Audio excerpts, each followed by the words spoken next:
en su capítulo ¿Realmente qué tan informales somos? Exactamente en el capítulo 3 plantea en unos subtítulos varios temas de análisis que ayudan a entender de una forma mucho más profunda el tema de la informalidad. Estos temas son las ciudades en donde más se concentra la informalidad y el tema de la educación. En el tema de las ciudades que más se concentra en la informalidad, podemos destacar que Camilo Herrera Mora toma como variables explicativas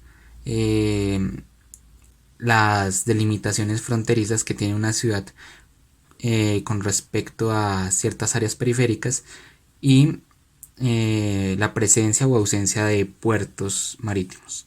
Esto incide en el nivel de informalidad que hay en ciertas ciudades y se logra destacar que las ciudades con mayor informalidad en el país son Cúcuta, Sincelejo, Florencia, Riohacha, Santa Marta, Montería, Valledupar, Quibdó y Pasto.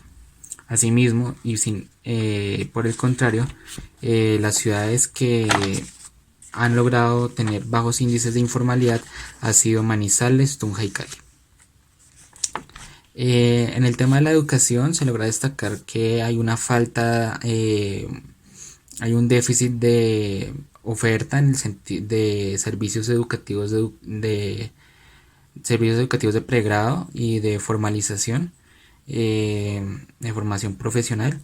El país ha quedado muy ausente en políticas públicas que fomenten el ingreso de jóvenes a la educación superior y por otra parte se ha incentivado más que todo la educación preescolar, la escolarización de la primera infancia. Asimismo, el país también se ha venido quedando atrás en otros temas de infraestructura educativa como la generación de ciudades educativas.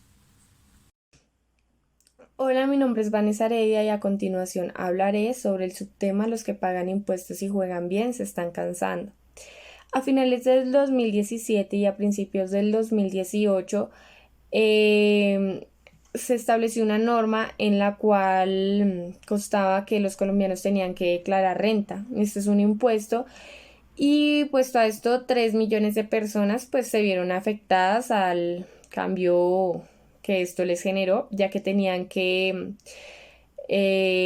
apartar de sus ingresos para pues poder pagar este impuesto y esto significa disminuir los gastos en el hogar. Eh, Hoy en día las personas se encuentran desconfiadas ya que el gobierno no ha dicho nada en qué se va a gastar esta plata que pues 3 millones de personas están aportando. Esto genera pues una gran desconfianza y está haciendo que pues se cree la informalidad ya que muchas personas están evadiendo este impuesto. Siguiendo con el tercer capítulo, otras de las preguntas que el autor menciona hacen referencia a si la informalidad es cuestión de género o no y cuál es el estrato en el que deberían vivir las personas. Para la primera pregunta, lo que hace el autor básicamente es mencionar otras investigaciones en las cuales arrojan datos que dicen que por lo menos en Colombia los salarios actúan de manera positiva más para los hombres que para las mujeres y esto de alguna forma incrementa la informalidad para las mujeres. También que las mujeres con el paso del tiempo han ido buscando seguridad, por lo que han dejado esa informalidad, no de la manera en que se espera, pero sí ha habido una disminución notable en cuanto a la mujer y el trabajo. Por otra parte, para la segunda pregunta, lo que hace el autor es decirnos que los mejores estratos para vivir son el 1 y el 2, ya que se pagan menos impuestos y existen subsidios los cuales pueden cubrir hasta el 80% de los servicios y demás. También menciona que no son los mismos gastos los que tiene una persona que vive en estratos altos que en estratos bajos y mucho menos estratos medios. Yo creo que con base a la primera pregunta es acertado. El hecho de la informalidad en las mujeres tiende más a que no existen las mismas garantías para una mujer que para un hombre en cuanto a su salario, lo cual de alguna forma condiciona a la mujer a que recurra a métodos como la informalidad. Y por otra parte, en la segunda pregunta, no estoy muy de acuerdo en que los mejores estratos sean 1 y 2, porque finalmente es muy probable, como el autor menciona, que en estos estratos exista mayor inseguridad y que también haya menos acceso a muchas cosas. Primero hay que entender qué es la clase media, y esta es un escalón en las clases sociales que está como un mezanine entre ser rico y ser pobre. Como las clases sociales se basan en la percepción, Colombia ha reducido la pobreza e intenta consolidar la clase media debido a que sus habitantes se sientan en este entresuelo. Factores como el aumento del empleo y los ingresos de los habitantes, la facilidad en créditos bancarios y el aumento de la escolaridad influyen en esta percepción, aunque no está creciendo realmente por el endeudamiento y el bajo crecimiento de ingresos reales por la inflación e inmigrantes que llegan. Se podría decir que es un pensamiento por la generación, el número de hijos y cantidad de declaración de renta, que hace esta percepción como una realidad. Ahora hablemos sobre la ética y la moral. Estas son ideas y creencias, aunque estas son distintas. La moral es lo que cree correcto en el momento la sociedad y la ética cada persona.